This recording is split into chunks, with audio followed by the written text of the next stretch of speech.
Se podrían citar muchos hechos relevantes a lo largo de estos últimos años que fueron marcando el derrotero de Occidente y el traspaso de poder hacia territorio asiático, cosa que estamos viendo en la actualidad. Seguramente todos ellos son importantes,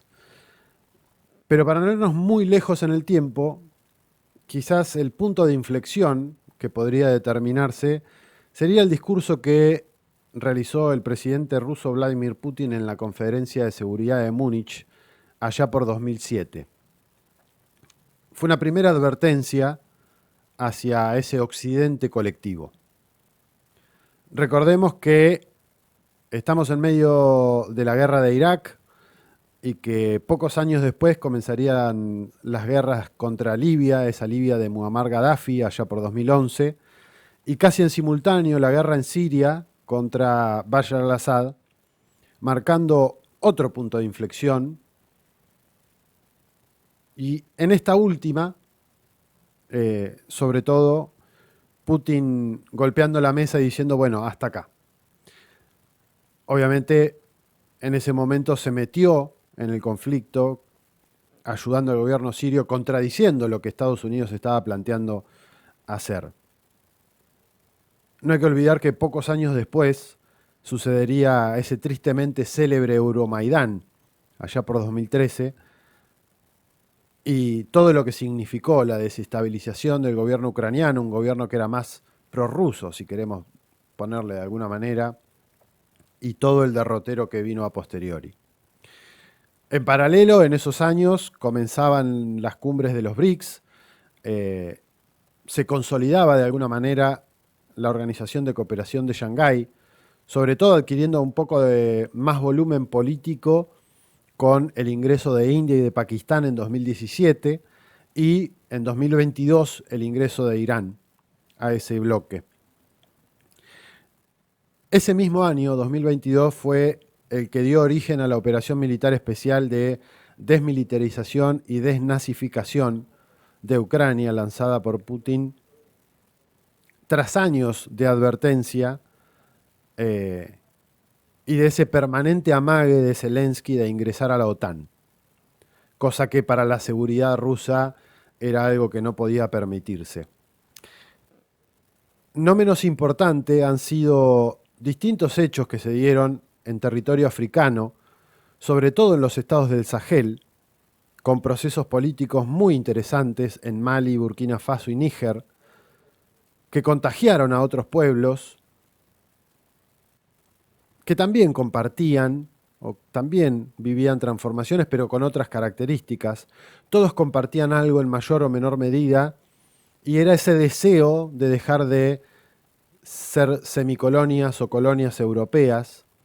una reivindicación del nacionalismo o del panafricanismo, una especie de proceso de segunda independencia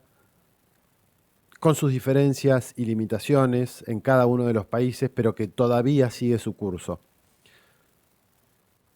Todo esto antes mencionado marca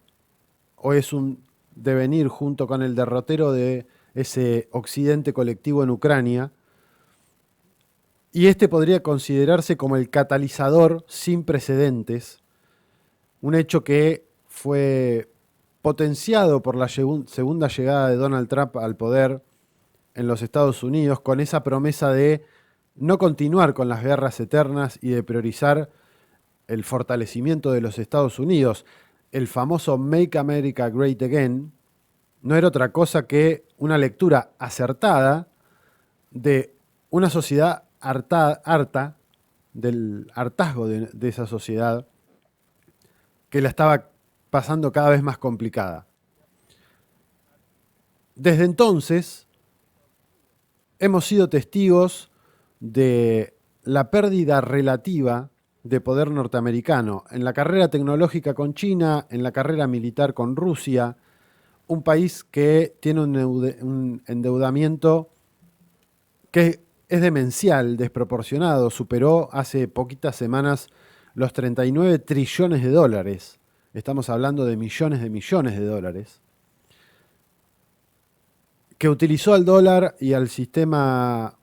de pagos internacionales, el SWIFT, como un arma económica o financiera, y que esto aceleró un proceso de desdolarización de intercambios o de intercambios comerciales en monedas locales. Una, una situación que se da en paralelo, pero que potencia o que está potenciado por el actual conflicto o la actual guerra contra Irán, y que tiene un especial énfasis o una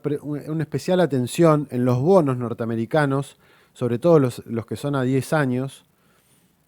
una pérdida de confianza de esos bonos, de la mayoría de los que intervienen o manejan inversiones en bolsa, y una aparición de los bonos chinos como una suerte de resguardo seguro, algo que marcaba Gabriel Merino hace algunos días en su cuenta de X.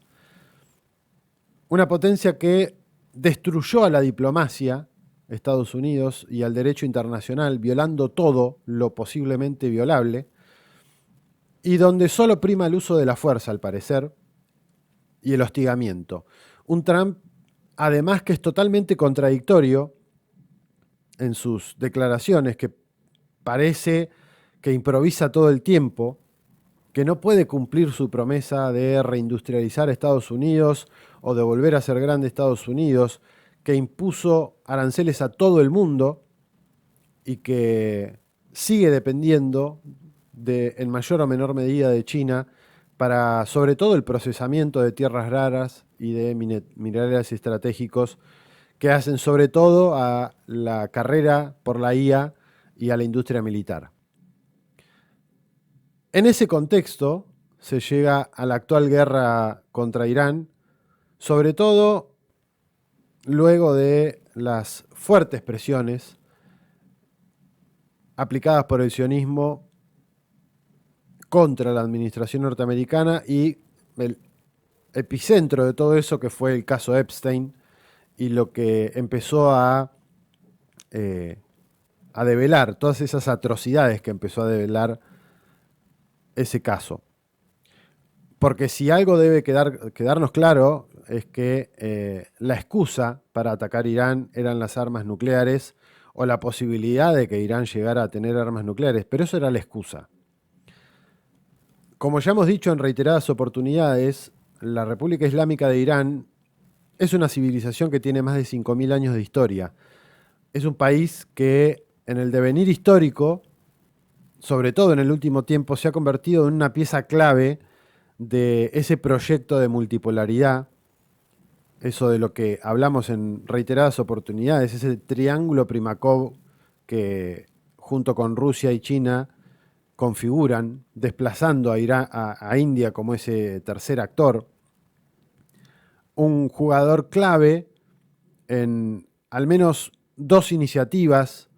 que tienen relevancia económica y financiera muy importante. Uno, el Corredor Internacional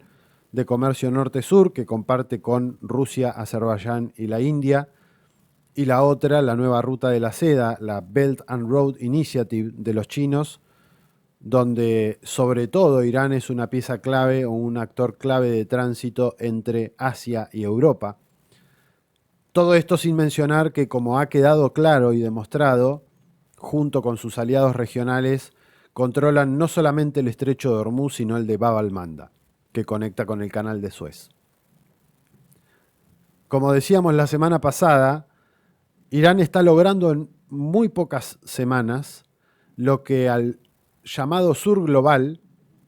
le estaba costando, y posiblemente le hubiese costado muchos años, que era desbancar al petrodólar y poner en práctica de una manera forzosa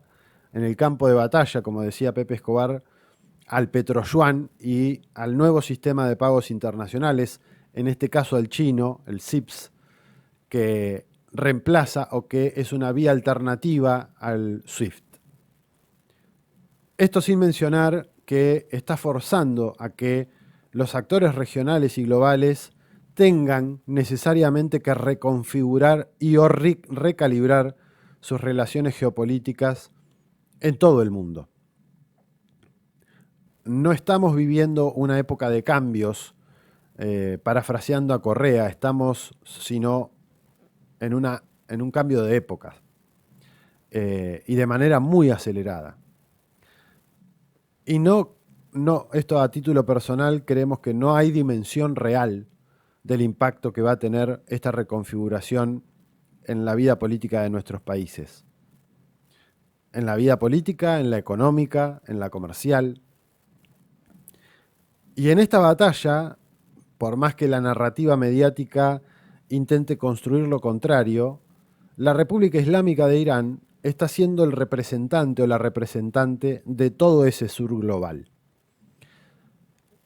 Como dice el analista mexicano Alfredo Jalife, esta guerra ya pasó del terreno militar al terreno de las geofinanzas o de la geoenergía.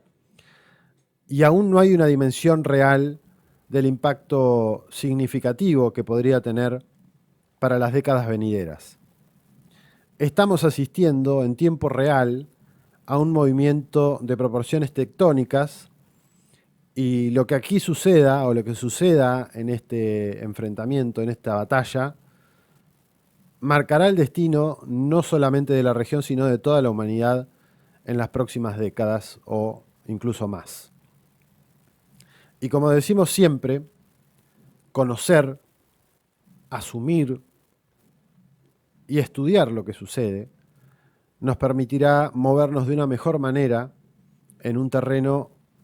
que, al menos en perspectiva, parece que durante mucho tiempo será pantanoso.